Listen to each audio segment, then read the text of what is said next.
Good evening, everybody. I hope you're all okay and you're looking forward to chapter 3 of our story, James and the Giant Peach. I thought I'd get in my dressing gown tonight so I'm all cosy and ready for our story. I hope you are too. So, in chapter 1 and chapter 2, we were introduced to James, the main character, and his two aunties who weren't very nice, were they? And he was very upset at the end of the last chapter, so I hope he's feeling a bit better in chapter 3. Okay, let's start.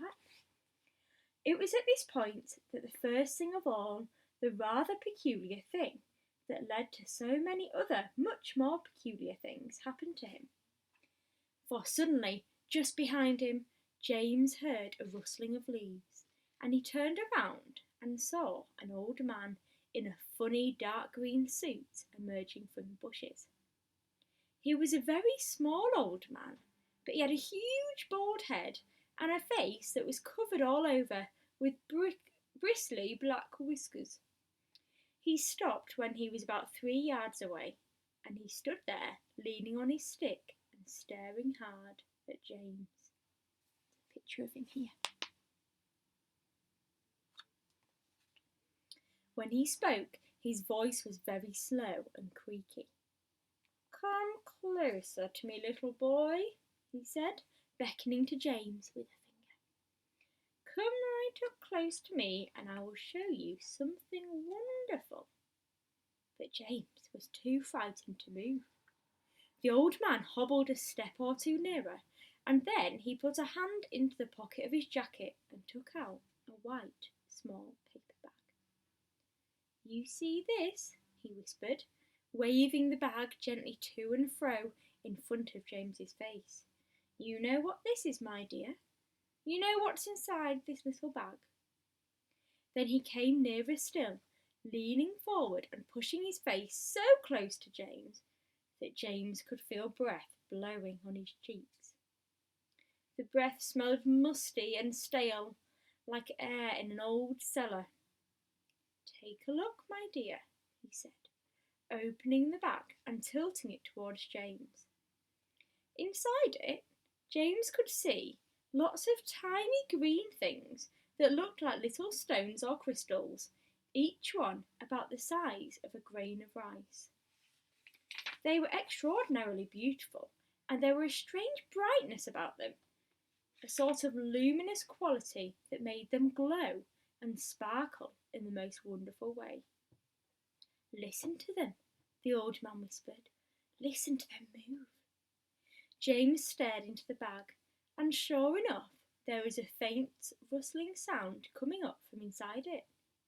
Then he noticed that all the thousands of little green things were slowly, very, very slowly, stirring about and moving over each other as though they were alive.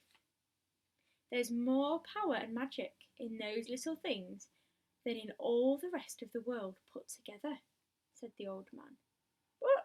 But what are they?" James murmured, finding his voice at last. "Where do they come from?" "Aha!" the old man said. "You'd never guess that."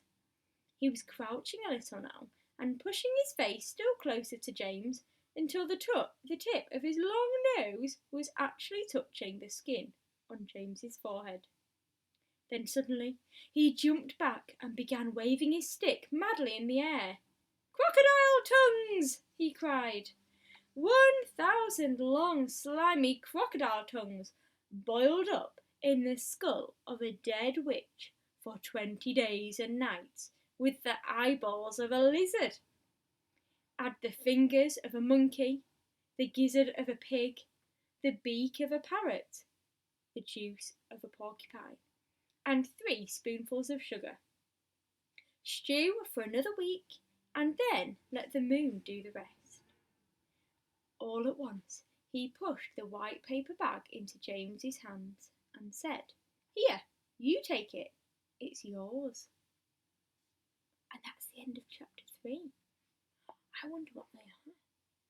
Right, I think we'll read chapter 4. If we do 2 chapters a night.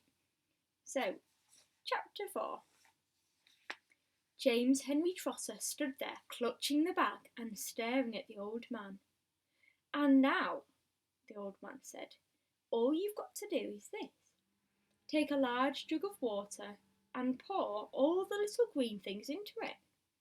Then, very slowly, one by one, add 10 hairs from your own head.